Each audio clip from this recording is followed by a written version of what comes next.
All right. Good evening, everybody. This is the Black Beetle Health Panel here with the Facts or Myths event. And just a quick disclaimer here, the views and opinions expressed here belong to everyone on the Black Beetle Health Panel and are not representative of any companies or entities or the government. My name is King Navasa. I am the operations coordinator at Black Beetle Health, and tonight I'll be serving as the host. And tonight we have a panel of public health experts who are part of the BBH team, and I'll let them introduce themselves, starting with Harvey. Hello, I was not expecting to go first here. My name is Harvey Kennedy Pitt. I am a public health practitioner. I've also got a science background. I'm a doctoral student at the University of Chester in the Faculty of Health and Social Care. And yeah, I'm pleased to be here. Thank you, Harvey. And Dr. Salmia. Hi, everyone. I'm Dr. Soumya Sundararajan, and I am a public health practitioner as well.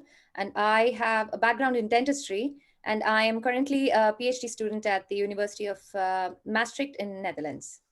And Sarah. Hello, everyone. My name is Sarah Grant. I am one of the Health Education and Resource Development Officers for Black Beetle Health, specializing in the chronic disease area. I also work in diabetes education and other chronic disease awareness. And Dr. Prajakta. Hi, I'm Prajakta. I'm a volunteer at Black Beetle Health, and I'm currently a student of MPH in the University of Chester, and I have a medical background. Thank you, everybody. Now, just jumping into it, I want to go to Salmia. Can you tell me what the aim and the goal is for today's session? Right. So today we are going to talk about everything vaccines. So essentially what is a vaccine, the basics of that, because I've realized that not a lot of people understand what the science behind a vaccine is, what a vaccine actually does. And while we are at it, we are going to speak about some really important facts about vaccines and at the same time busting some myths. So I'm hoping it's going to be really fun and very informative at the same time. I hope so as well. So getting into it, just basic questions I'm going to throw out. So what is a vaccine? And I'm going to throw that one back at you, Salmia.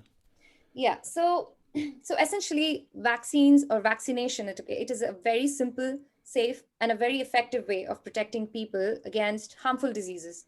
So as simple as that before they come into contact with them, right? So what it essentially does is it uses your body's natural defenses to build resistance to some specific infections and makes your immune system very strong. So how it works is the vaccines, it trains your immune system to create antibodies just as it does when you are exposed to any disease, right? So because vaccine contains only killed or weakened forms of germs like viruses or bacteria, they do not cause the disease or put you at risk of for its complications. And as we know, most of the vaccines are given by injection, but there are some that are given orally, or there are some that are sprayed into the nose as well. And the vaccines essentially they reduce the risks of getting a disease by working with your body's natural defenses to build a protection. So when you get your vaccine, the way your immune system responds to it is first it recognizes the invading germ, right, such as a virus or the bacteria. It starts producing antibodies, and so these antibodies have protein that are produced naturally by the immune system to fight the disease, right? And once that's done, your body remembers the disease and how to fight it. Okay, and if you're then exposed to this germ in the future, your immune system can quickly destroy it before you become unwell, right? So our body has the natural mechanism of sort of remembering how it acted against that disease. And so the vaccine, what it does is it just improves that fighting capacity towards that disease, so it fights it before you become unwell. So that's just a crux of Okay. what vaccination is. Yeah. Right. And I want to know, well, me personally, I just want to know how do they go about even creating a vaccine? Can anyone tell me about that? Harvey. Yeah, so one of the really basic things is a really important question, particularly around people's hesitancy of not wanting to have vaccines. It's really not understanding how it happens so quickly. Because typically when we speak about sort of a clinical process or sort of developing things like drugs or vaccines, it's quite an extensive process. There's testing that goes on with cells and tissues and of course animals like in an ethical way. Before it even undergoes any type of trial or has any sort of engagement with humans. And so it's really trying to get to the bottom of well, why did it happen so quickly? And that's part of the controversy, really, that people actually do have the ability to escalate things when they need to, and that's part of the deception that people were sort of feeling, particularly around things like HIV. We've had HIV for we're celebrating 40 years, around 40 years right now. Why have we not got a vaccination for that? Why do they not escalate it in the way that they did? And that's maybe a separate topic for another day. But when we talk about vaccines, we know that typically it would go through a process of clinical trials, essentially, to ensure that it's safe and ensure that it can be rolled out in a way that can reach the population. Now, this is a massive sort of endeavor for anyone to do with, and we had to do it on a global level, and we had to do it really quickly. And so when we talk about speed and the way that things have been rolled out so rapidly, it's because there was that level of urgency. People were dying at a rate that we had not seen sort of in our history, really. And so they were able to speed up the process. They were able to get sign off and escalate things and expedite things. They were able to get the rollout. They were able to recruit volunteers to help to administer the drugs as well. So, a lot of things shifted in the way that things typically would have been done, but they were all done in a safe way. That's essentially the be all and end all of that. Well, staying on that, actually, because you said, well, things can be expedited when needed, and we see that now. Some people feel that, it hasn't actually finished that clinical phase, and those who are getting the vaccine, we are the clinical phase. So, what can you say towards that? Are there any checks and balances? Like, what do they have in place, if that would actually prove that to not be true? Yeah, it was definitely tested on a group of participants before it was even rolled out. That's just a part of the process. Although there is evidence to say that those individuals were sort of a standard group. They weren't pregnant. They weren't people with comorbidities. They weren't people with complex needs. They were more of a standard group of people. But they did need to go through that round of testing to ensure that it was safe and that it would not cause death, because that's sort of step one within the clinical trials process. Does it cause death? And if the answer is no, then that's something that you can sort of progress to the next step. So it's really understanding the process, really, and that helps to sort of build trust around what's happened in this case. Now, thank you for sharing that. And my next question is regarding how it's administered.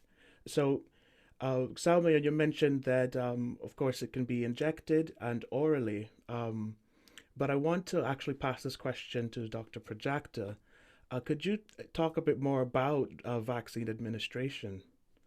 So I know that the current vaccine that that is on everyone's mind. I know that one because I had it myself, actually. Is by means of injection, but and single needle injection, I should say. But I know there's quite more options when it comes to administering a vaccine to humans. So could you just talk me through all of that? So vaccines are usually injected because it's more efficient. It ensures more efficient distribution. So usually the vaccine, this COVID vaccine, is injected inside the muscle because that ensures that the body can handle it. Because and it gets distributed properly throughout the body because the muscles have a good blood supply. So that ensures that the vaccine contents are properly distributed in the body. And also, I think there are other ways, like other vaccines. Some vaccines are administered in the skin.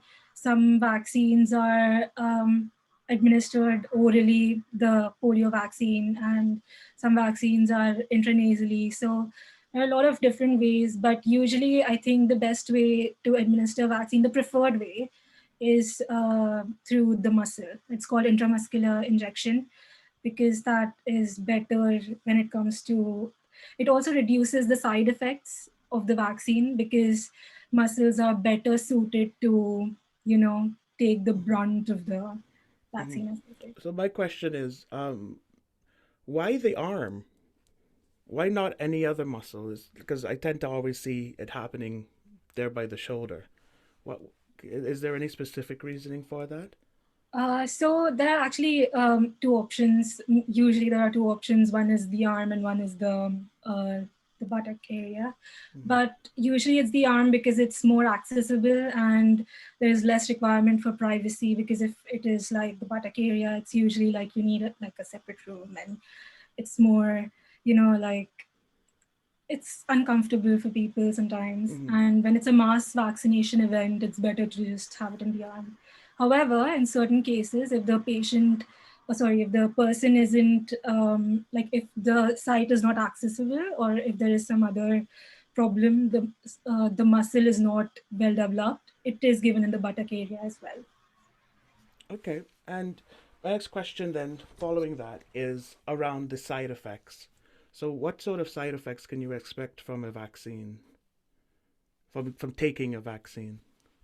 So the usual side effects from any vaccine actually is there could be like high temperature for 2 to 5 days, soreness at the injection site, maybe chills, or um, yeah, essentially like general weakness sometimes, because what the vaccine does is, like as Soumya said, it teaches our immune system to, fight against the virus. So it essentially makes our immune system give like a mild response to the disease, so that it just knows that it's like a fire drill.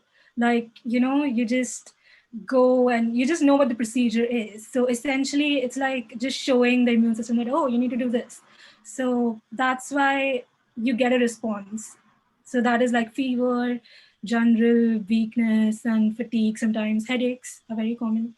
Mhm. But the main sign, like, of a really adverse drug reaction that you need to be concerned about is if the symptoms persist.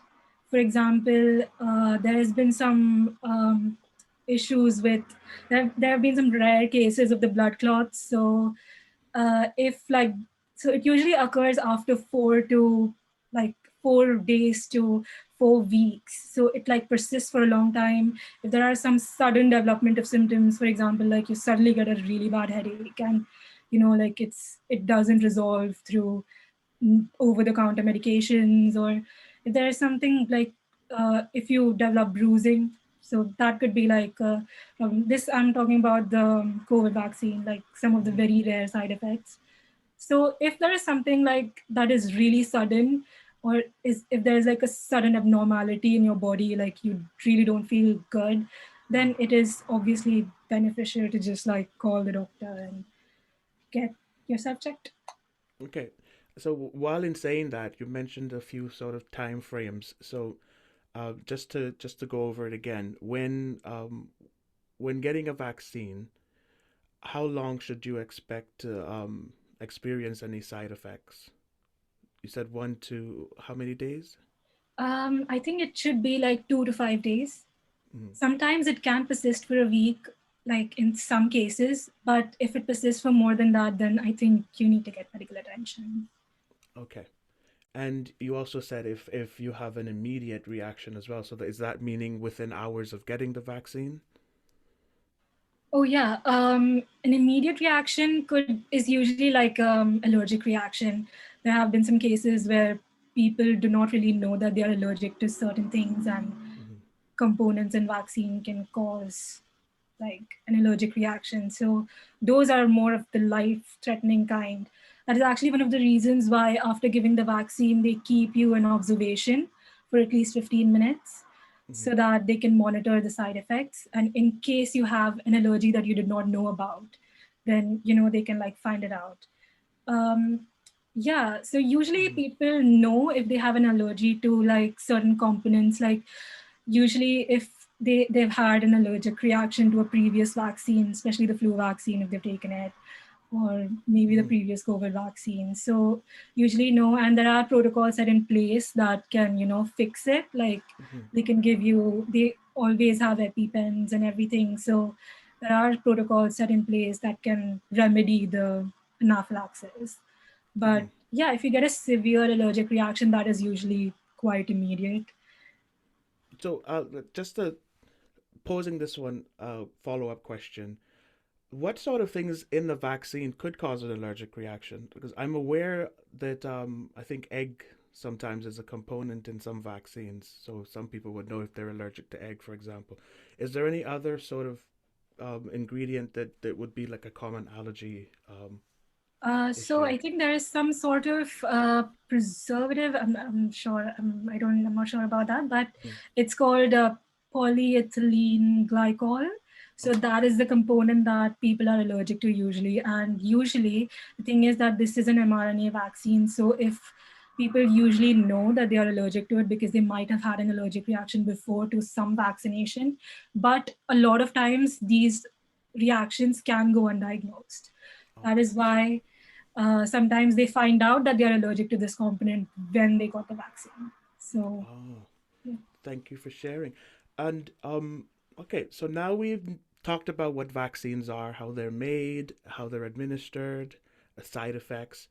Um, Now I want to talk about vaccine hesitancy and what that means and what the history is behind it. And Sarah, I'm looking at you, I mean virtually, I'm looking at you because I'm posing this one to you. I want you to give us a bit of background and some history about vaccine hesitancy and why it's so, I guess, sensational these days, especially on social media and amongst our Black and people of color. Yeah, so vaccine hesitancy is something that has existed long before the COVID vaccine, of course, for several decades now since vaccines became more commonly used, widespread. There's been that hesitancy, as somebody mentioned already, because of lack of understanding of what it is. There are myths that may arise pertaining to what is the intention? Is the government seeking to sterilize a certain population? Are they seeking to create other symptoms? Is it really a research study, as somebody else said? Like, what is the intention behind it that they may not be um, revealing to the population? Unfortunately, with the COVID vaccine, we also add the dimension of politics, and even with the flu vaccine as well, but the politics that are involved, whether it's our children not being required or employees not being required to go back to work if they don't have it. What are some of the political reasons or political motivations for entities encouraging it? So, there are a lot of different discussions that people have had over time about it.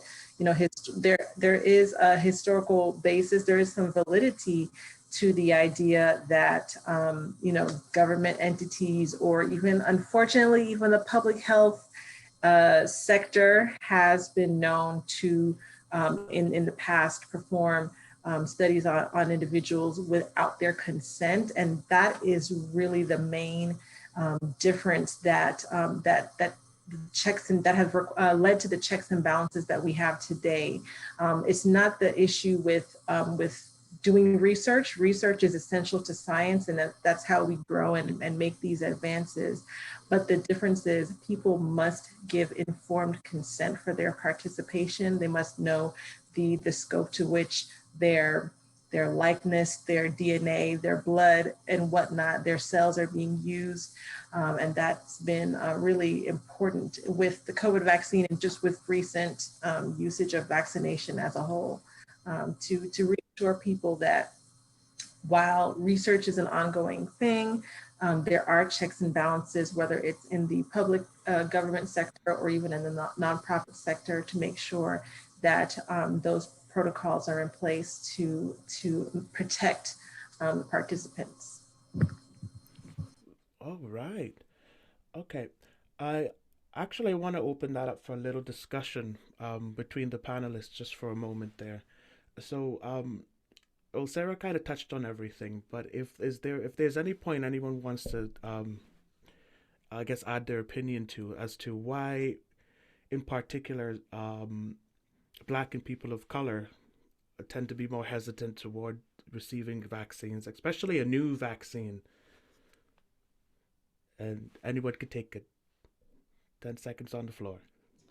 Well, I mean, one of the really great examples that comes up is when people from our communities, often relationships with people who don't look like them, or who don't have similar experiences, the way in which they sometimes relate to individuals is based on what their history of those interactions have been. So there was one report that came out that said that distrust was a massive aspect of their decision-making process. And it was because whenever they saw a white person coming into the neighborhood, it was because they were coming to take something away. When the police came into the neighborhood, it's because they were taking somebody away. When the funeral director came into the neighborhood, it's because they were taking somebody away. When the tax man came in, they were taking someone away. And so people have started to associate people who are not from their communities coming into their communities as coming to take something away. And that's really led to a lot of distrust. And so when we have people coming into neighborhoods that are not from those neighborhoods talking about vaccines, they've never seen anyone from their communities actually having the vaccine. They maybe might trust nurses or doctors, but they've never seen a doctor or a nurse take the vaccine. Distrust is going to be the only result from that. And so it's really about changing the optics around it to ensure that people are seeing the correct people actually receiving the vaccine and coming out okay. I've been asked myself, would I have the vaccine? I'm unfortunately too young at present to have the vaccine, and I'm not from a high-risk group. So I've not been privileged to have the vaccine as yet, but I was asked, would I have the vaccine? And my answer was always yes, from a risk perspective. So because there's checks and balances in place, the science behind it, you are comfortable saying when the time comes, yes, I'm willing, because you trust the process. Thank you for that. So now let's move on to. Sorry? Can I add one other thing under that? Yeah, I just want to add the element that social media and the internet has played into the change with this current vaccine. Now, of course, the internet is a wonderful source of information when used correctly, but can also be an issue that or a tool that introduces a lot of misunderstanding in certain populations, amongst all populations of people, but particularly in certain communities where they may go to social media first as their source of information, especially if they do have distrust for some of the more mainstream platforms. There's that temptation, that risk of a certain information that's being passed out. And now in the age where sometimes we can get information from social media even faster than it hits the news sometimes, these are some of the contributing factors that cause some of those myths to be widely disseminated. So I just wanted to add that as well. That is such a true point as well. Thank you. And I'm sorry, I would like to just add one point to this as well. Speaking from a community perspective, what Sarah said was completely right. People generally, like, even when there was a time when I was practicing dentistry, they will never come saying that, okay, this is the problem I have, but then they will say, okay, this is the problem I have, and I think this is what should be done. And then you will be like, okay, then why are you coming to me? So things like that. I would like to say there is a lot of misinformation out there, and people are not able to sort of like discriminate between what the misinformation is and what is it that you need to follow. So kind of doing your own research, but in essence, not seeing where that research has come from, if it is evidence-based, or what are you basing this on? Have people done any scientific research on this, or is it just word of mouth, right? And also I feel like, my personal opinion is, I feel that one of the main reasons for vaccine hesitancy is that, like Harvey mentioned, there is distrust there. It does prevail, and I think that has also been, the trust has been eroded by the discrimination that's happened, the systemic racism that's happened, and people might have faced previously, they might have faced some very unethical healthcare when they approached the healthcare system. They might have not been treated the way they wanted to, and also And also like you definitely have that there is definitely an underrepresentation of minorities or people of color when you're doing any health research or vaccine trials. You know, you can see that, amongst any sector of the healthcare. But even in vaccine trials, like Harvey mentioned, it's like you can see only white people doing that, white people talking about it, but you don't have people who look like me, who look like you, actually speaking about this and giving out the correct information. So it's your mind is generally like trained, okay, that person doesn't look like me, so will it work for me? So it's those kind of information that has to be addressed, I believe, in the beginning, as opposed to talking only about the vaccine, saying that, okay, the vaccine is going to do you good because of this and you have to take the vaccine. But also speak about it is catered to your community as well. It's catered to people who look like me, who look like you, and it is safe. And this is what is going to happen, and speak the truth, as opposed to just saying that, oh, no, everybody has to take the vaccine now. So it makes a lot of difference in how you're giving out the public health message, how you are improving, in essence, improving their health literacy, improving their knowledge about what vaccines are. Because something that you talk, something that you tell, they are going to replicate that to someone else. So unless and until you give them the correct information, it's not going to go out. You tell one person something, even in a normal situation, people will not tell the exact message. Things are going to be lost in translation. So you might as well give them all of the information and make sure that the information that you are telling them is evidence-based, and you know exactly what it is you're talking about, and that you are seeking the advice of doctors or scientists. They've put out a lot of data, and a lot of research is available on this, on why you should take vaccines and what exactly can happen. So keep yourself informed about it, and also to, in essence, that will help you prevent the spread of misinformation, because that's like Sarah said, that's like one of the main reasons why there's like really big hesitancy in taking the vaccine, and any vaccine for that matter. So that's like one of the main issues I feel personally that we need to tackle, and then other things will fall into place. But I totally agree with what you're saying, Sammy. But I do think it's also really important to think that it's easy for us to say it. When we've been through a science process, we work in public health, we might work in clinical settings. It's easy. It's easy to say, absolutely go and have that. So it's really about taking time as well to acknowledge the fact that maybe another person's experience, they don't have, maybe the knowledge that I'm bringing to the table with regards to vaccines, or, my mom happened to have been a nurse. And so these conversations have been, at our dinner table for years and years, in the past. And so there's no doubt to me what the medical process is. I have a very good relationship with medicine. So I think it's really important to think about, sort of step out of that experience and also think, well, what must this sound like to a different person? What must this sound like to someone who's not had that experience? And it sounds bonkers sometimes. It really does. You want to put something inside of me and you're telling me it's going to do this thing, and all I did was feel really unwell. At the end of this, that doesn't sound very encouraging. But what we have to really try and sell is risk management. So one risk outweighs the other risk, and that's that when we talk about things like long COVID, if we get COVID, the effects that could persist long after COVID has gone, that long COVID effect is life ruining. It really can ruin your chances of having a good quality of life, which is what really in public health and medicine we aim to do, is to improve the quality of life for the population. And so the risk is 2 to 5 days of not feeling really well, being compared with an unknown amount of time. We don't know how long COVID lasts, because for some people, this is their new reality. There hasn't been a cutoff point, and they had it this time last year and they're still not well.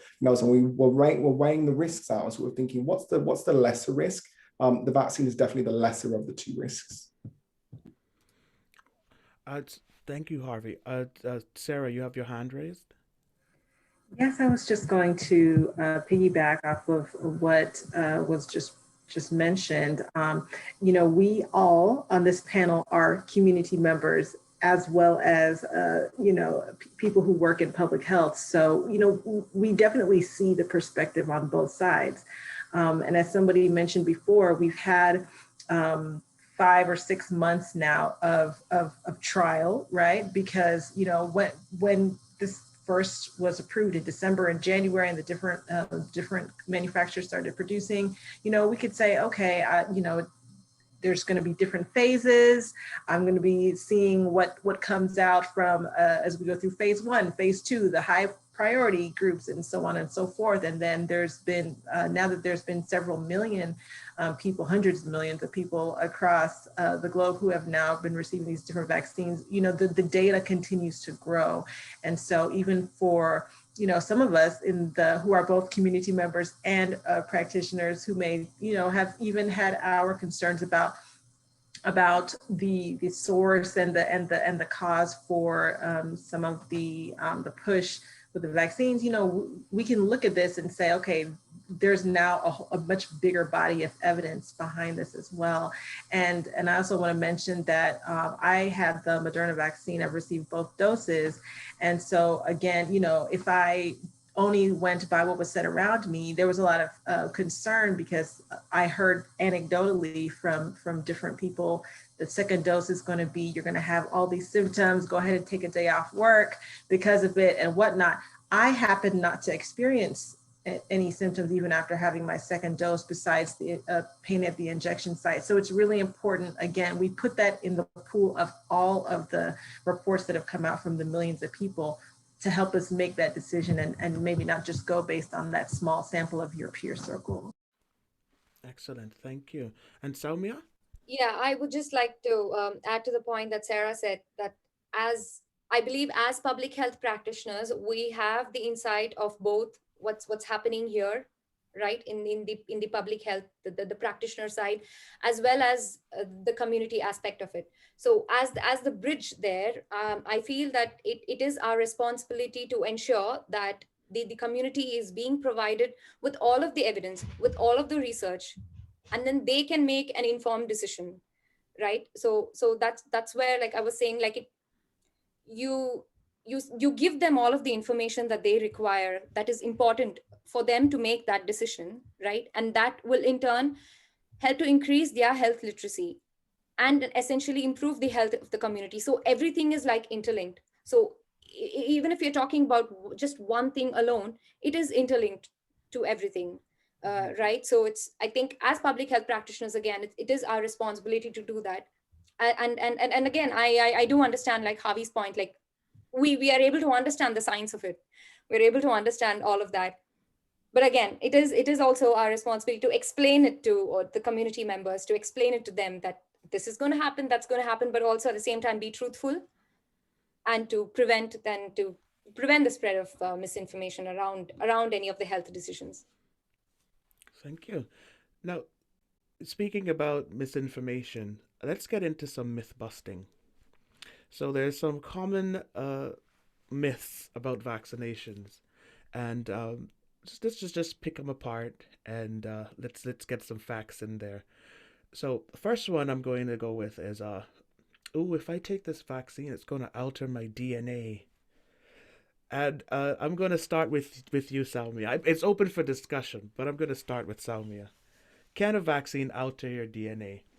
No, it cannot alter your DNA. And I think the reason why this has come is because the vaccine in everybody's mind is an RNA vaccine, right? An mRNA vaccine. It's a messenger RNA. What a messenger RNA essentially does, it teaches our cells how to make that protein that will trigger an immune response, right?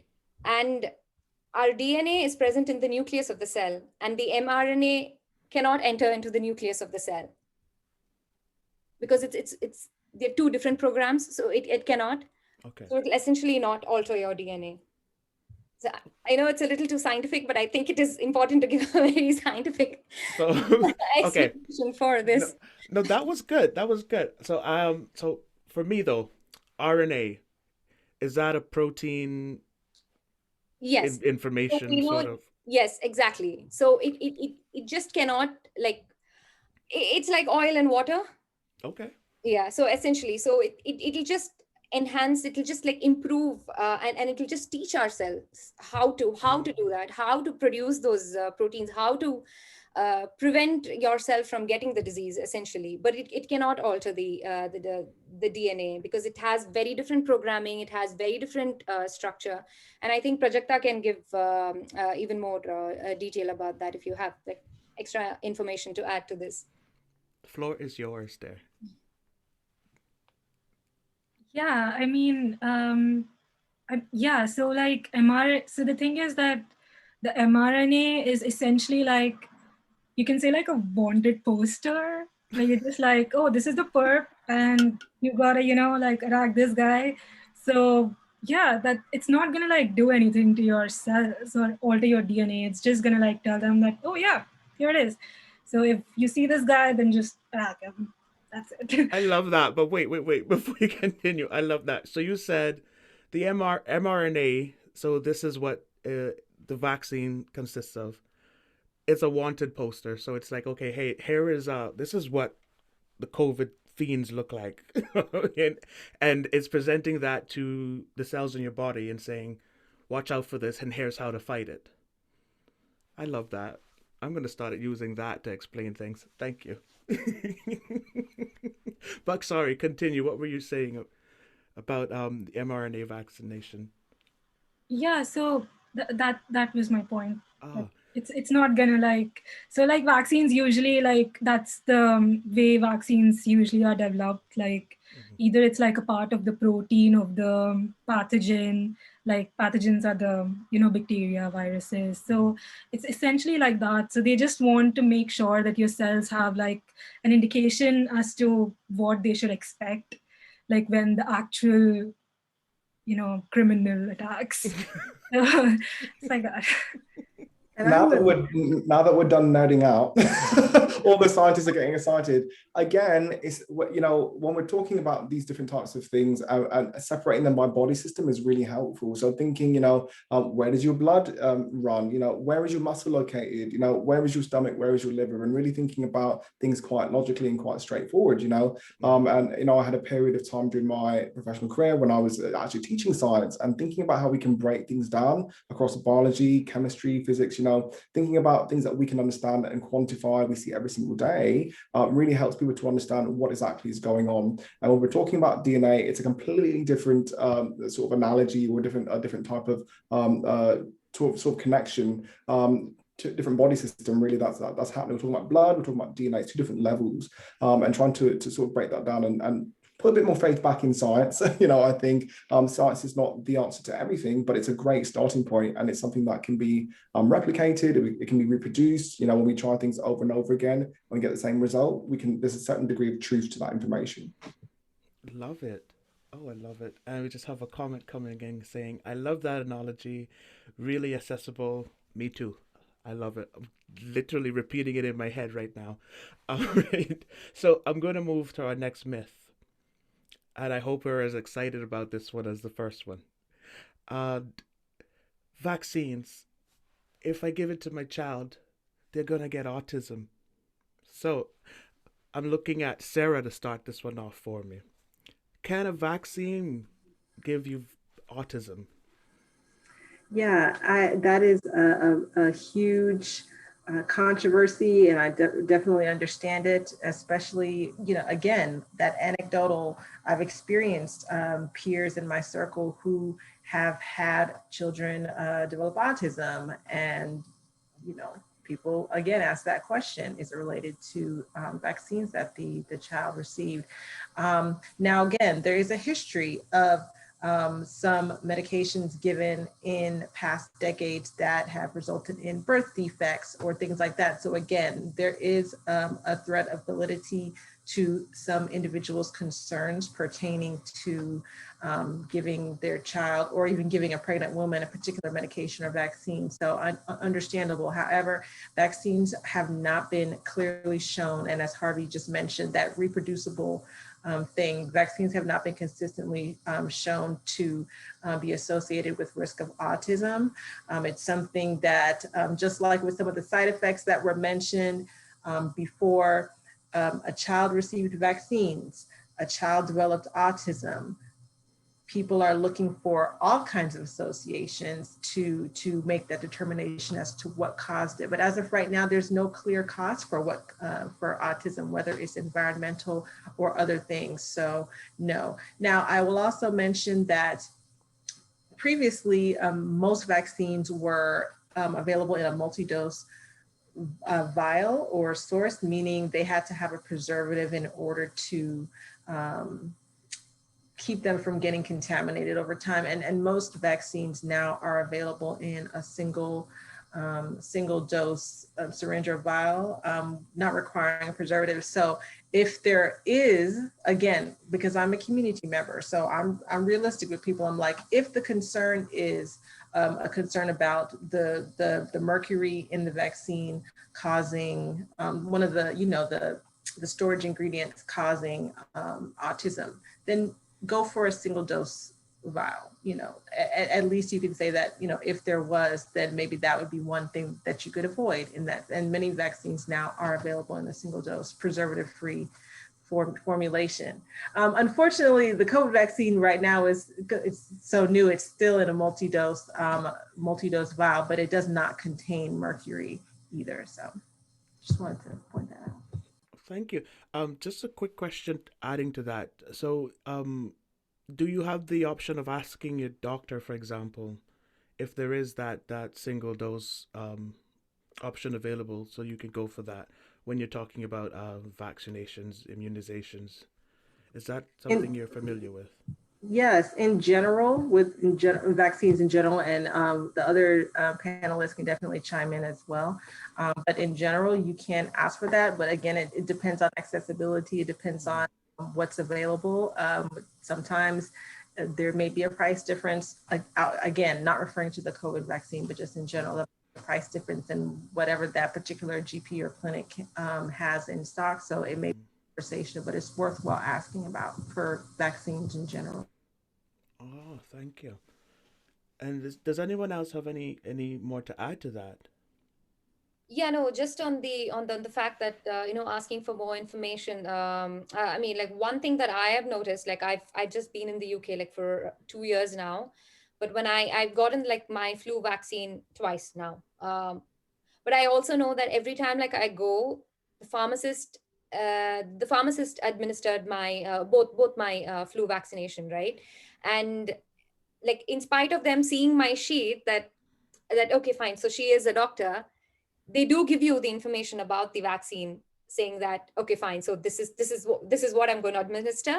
This is what I mean, obviously they'll not get into the scientific or the science behind the vaccine and stuff, but then just the basic of this is what I'm going to administer, and this is how you'll feel while I'm administering, and this is what you may experience after that, and in case this happens, you can come to us. So people, like, inevitably they do give you that basic information about it. But definitely, like, if you do want to know more, and if you definitely have like underlying health conditions or anything like that, and you think that it may affect you because of that, I have seen, like, till now I have seen people being very informative about that, and they have been sharing information about that, and being very patient about it. I mean, that was at least my personal experience around this. But yeah, it's they will definitely give you a lot of information. They generally have the small pamphlet with everything there, and so that's been like really helpful. So you're saying, regardless of who you are, you can be a doctor, another pharmacist. When you're going for a vaccine or vaccination, the process is the same. They're going to explain what they're giving you. They're going to explain all the steps. Yeah. So yeah, again, because that I goes back to, remember, yeah, I remember telling them that, I'm a doctor. I know that. They were like, it's okay. You're not a doctor in the UK. You were a doctor in India, and you were a dentist. I'm like, oh no. Well, I think it's important to remember that doctors are humans as well. I think over the past year, I was working on COVID, all throughout COVID, even still now, and one of the things that we had to come across was GPs that were saying, I don't know. Like, I don't know what the answer is to this question. I work in rheumatology. I work in, internal medicine. I didn't have to deal with this. I have a very high patient load. I don't have all the answers to the question. Particularly within our communities, we have people who are living with sickle cell. We have people who might be dealing with, beta thalassemia, different things that might be linked to HB Punjab. There are different types of things that people are exposed to within our community that are sort of blood conditions of the blood, where they have been high risk. They have been recommended that they shield, or they do things that can protect them throughout this case. And if you were to go to a GP and necessarily present that information, or present with that condition, it's not a given that your GP or your nurse or your practitioner will just automatically understand that in full if they don't specialize in it, or they don't live in an area, or they didn't train in an area where they had a high percentage of people who were living with that condition. And so it's really important for us to remember that when it comes to people who have been shielding, people who have sort of concerns about things like blood clots, okay? Maybe 20 million people who were vaccinated, the stats are currently saying that there were 79 cases, about 20 of which resulted in death. And so, we're not saying that those 20 people's lives are not important. We're not saying that the 79 people who experience blood clots are not important. What we're saying is when we look at the risk and the percentages, 79 per 20 million, it's very, very small in the grand scheme of how we can be protecting the wider population. And when I talk about public health, I'm always talking about the population. How can we protect all of us without sort of devaluing one life over the next, but really thinking about how we can progress, particularly our communities who are maybe less informed about it, or might be living with other conditions that might complicate their experience of vaccination. So I just want to throw that in there as well. Oh, thank you so much. But going back to you, Harvey, I'm throwing the next myth. Where are my notes? I'm not ready. It's not on the sheet. Of course, it's open. It's open for everyone, but I just wanted to pick on you first. So, I don't want to take that vaccine. It's full of toxins. Oh, it might melt my arm. So, this is just a myth. So, vaccines contain toxic ingredients. Is this true? What I would start by saying is, so does lotion, so does perfume, so do loads of other things that we put on our skin, which is why it's often not recommended that people who are pregnant, use certain materials that we use every single day, because we are always exposed to toxins, and our liver is constantly working to detoxify things that we come in contact with. With that said, the vaccine is something that is artificially created, but again goes through a clinical trial process to ensure that it is safe for humans, and it's an exhaustive process that goes through multiple levels of sign-off. And so, not to say that because one person has a vaccine, the reaction will always be the same. Your body will treat it in the way that it sees fit to treat that thing. But as far as it being a toxin, that would be the opposite of what we're trying to do, which is to use a latent form of the virus. So it's not a virus that is alive, it's latent, it's not infectious, it can't be spread, but it's something that your body can recognize and begin to sort of initiate an antibody creation response. And so it's not a toxin, it's not something that contains things that will be harmful to the body. It's got to be absolutely and completely safe, and it's got to keep in mind things like people who can't have like porcine products, so pig products, or things like egg products and things that might not be within traditionally or culturally acceptable diet-wise. And so that's probably my response to that. But I would definitely look to my panelists to support with their knowledge around that as well. Yeah, no, I definitely I agree with what Harvey said. It goes through like extensive process, and you have like different phases of clinical trial, and even after the results of the clinical trials are available, they are generally available. They are published online most of the time, and even after that, you have there are a series of steps that it goes through. So there are. It'll include any of the reviews around the efficacy of the vaccine, the safety, and then the manufacturing, and that all of that is also for like regulatory programs and all of the public health policy approvals. So it goes through like so many steps before that's even available, to the public, and even if it has to be introduced into a national immunization program as well. So it goes through like a lot of steps. So obviously all our scientists are definitely going to ensure that it is as foolproof as possible, to prevent, to definitely like reduce the risk as much as possible, the side effects as much as possible before they know that it is safe. And because essentially you're giving the vaccine to save people's lives. So, they will definitely go through all of those steps to ensure that. Thank you. And I would just throw in 15 seconds that, some of the other ingredients that are used for storage, for stability, for preservative, for means and things like that are, you could almost make it equate it to what we put in our foods as well. So for frozen items and things like that, there are items that are added to it in order to preserve it or things like that. And some of these ingredients, like the polyethylene glycol that Dr. Prajakta just mentioned, are used in prior vaccines as well. So they've been applied to the COVID vaccine as well for preservative and storage purposes. Thanks for even bringing that up, because essentially some of these things are in the food that we eat without even thinking about it. It's like canned foods often have preservatives, for example, and we're eating them without question. But for some people, when they see that same ingredient listed somewhere else, suddenly it's like red flag, red flag. But it's like, oh wait, but you know that's in your canned tomatoes. Oh, so I can eat it. It's harmless. Yeah, that's what I got from what you just said, Sarah. So thank you for that. I'm gonna tell my mom that. Anyway, so I just want to add as well to our audience, you can ask questions in the chat. I am monitoring the chat as well for our panelists. And we have about 7 minutes left, and I have just one more. And in fact, we covered this, we answered this last one so many times, but I'm going to ask it anyway. If I take the vaccine, it will make me sick. Is this true? I'd be tempted to ask the people who've had the vaccine in the space. You know, it's great to read journals and academic articles and documentaries, but I'd be keen to ask you what your experience has been. Well, I would just throw in, for example, if something causes a fever, we tend to look at a fever as a condition, as a problem.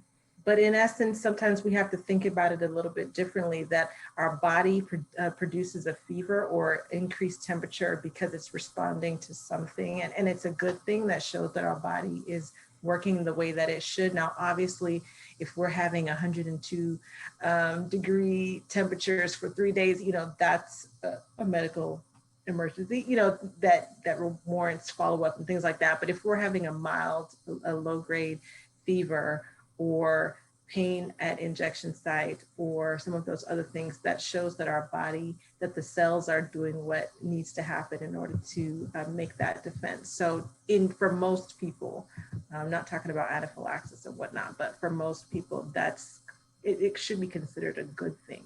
Mm-hmm. So I'll add my experience in there. So I have had my first shot of the vaccine, and I did get a fever. But as you said, that's signifying that something's working. I did not get sick per se, just the side effects that were mentioned before. And it was all sort of okay with some paracetamol, ibuprofen, just to get me through the second day. And by the third day, I was absolutely fine. Just a little sore in my arm. So I would say it did not make me sick. I do not see that as being factual, that taking the vaccine would make you sick. And just I'm pulling from what each of you have said, essentially. What Harvey mentioned earlier, the vaccine it's a latent form of the virus. So it's not activated. It's not going to get in there and start causing havoc. Because as Dr. Prajakta said, it's just a wanted poster telling your body what to look out for and how to defend against it. So I can say that from my experience, I'm not sick. I'm here, and our vaccine's safe. Sorry. Okay. So okay. Does anyone else want to take this question? We have one more that just slid in there. I was getting ready to close it. Sorry. But next myth. Sorry, not next myth. Question. Are vaccines safe? And that's to the floor. We actually have a comment in the chat that I'd like to really address. And I think that, you know, from a cultural perspective, I think we have all maybe received videos from family and from friends who said there's a fantastic lemon drink with garlic if you just add the onion in, you know, and people are very confident that this can help to boost like immunity if you take extra vitamin D, as Mel has said in the chat. You know, there's loads of videos that were sort of swirling around in March, April of last year, and you know, sort of putting my science hat on, putting my public health hat on, you know, going through a process myself to think through the steps of, you know, okay, how do we get where we are now, and what do we know about this situation? What are the benefits? How do I weigh the risk? I think it was really useful to be quite gracious in saying, oh, that looks interesting, and leave it there, because we don't want people to start thinking, oh, you see, look at you, you've gone to uni, and next thing you're going like those people. You don't even want to look at the truth. We've heard loads of different responses from family and friends with the way that we might have responded as professionals, and really it's there is no evidence to say that these things can build up a level of immunity that would be better than having a vaccine, or better than wearing your mask, or better than social distancing, or better than staying at home. All the advice that we've had from the BBC, on the telly, through the guidelines, from PHE, we've had loads of advice, but there is no data that says that simply taking vitamin D, or eating loads of oranges, or going to sleep with onions under your feet and putting socks on is a replacement for the traditional ways that we have been, the ways that we've been recommended, that, is going to keep us alive and keep us safe, and those around us safe as well. So we've got to be really careful about the sort of information that we're coming across. And I just want to hone in on something that you said. It's not a replacement. However, in many cultures, we do see a recurring theme about certain foods and things like that that can help to support our immune system. So, it might be a terminology. Do we want to say that it can boost your immune system, replace the vaccine? No, but these things can be helpful for supporting the immune system. And there are some scientific studies that support things like incorporating garlic, or obviously vitamin C, citrus and things like that into our routine. But again, replacing, not necessarily. But, we're all public health practitioners, so we always have to plug in prevention. We're all about prevention, as is one reason why the governments are saying that even after you get your vaccine, you still need to continue washing your hands. We should be doing that anyway. We still need to continue wearing things like that, because we prevent that potential for exposure, not only to ourselves, but to other people. Thank you for that. I slipped out a giggle when you said, yeah, continue to wash your hands anyway, because you should have been doing that. Love it. Thank you. And sorry, the last question that just slipped in was, are vaccines safe? And I wanted to pose that to the floor in closing. So anyone could take it. I would just like to say that like we mentioned, any licensed vaccine that's come out, right? It goes through rigorous process, rigorous testing, and multiple phases of trials before it is even approved for use.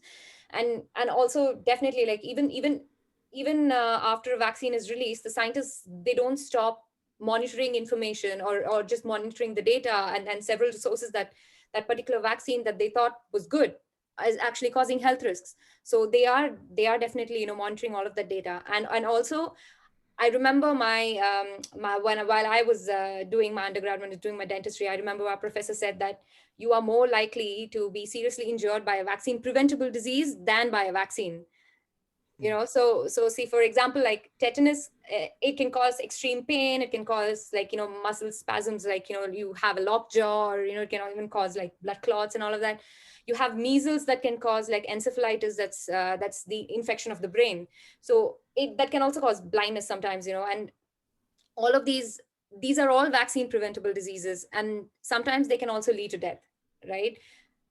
So the benefits of vaccination, it greatly outweighs the risks and also many more illnesses, and it can definitely like prevent you from falling sick. So obviously you will want something to save you, right, from all of this. So it is definitely safe, because the research shows that, the amount of clinical trials show that, and yeah, data is like always being monitored. So yeah. Anyone else wants to chime in? I do need to jump back in there and also say, with regards to things like PrEP, which is pre-exposure prophylaxis within sexual health, PEP, things like hormone replacement therapies. Generally, there is no data that is saying that there is any conflict with the vaccine. But if you feel unsure about that, definitely you could go and speak to your GP about it, or to your practitioner. So, but there is no data that says that there is any interruption or any conflict with sort of things within the sexual health arena, I think, or the any replacement therapies you might be taking. So particularly, yes, okay, people of color communities, but also we know that from an LGBT community perspective, that sometimes there are additional questions based on things like the PrEP trial that's happened recently, things like HIV testing, and the basic instructions they give you with things like lateral flow tests or lateral flow devices. It's just not to eat 30 minutes prior to taking the test, and it will be just as accurate as it needs to be. So, you know, just throwing that back in there again, just to give some additional context as we're wrapping up. Sorry. Thank you. Any additional comments? In case of doubt, please always ask. Please always ask doctors, scientists, look at research and not just Google. So that's like my only thing that I would like to say. A very important thing. Google is not a doctor. No. Thank you. Thank you everyone for listening. And to find out more about what we do at Black Beetle Health and to access our resources, please visit our website at www.blackbeetlehealth.co.uk.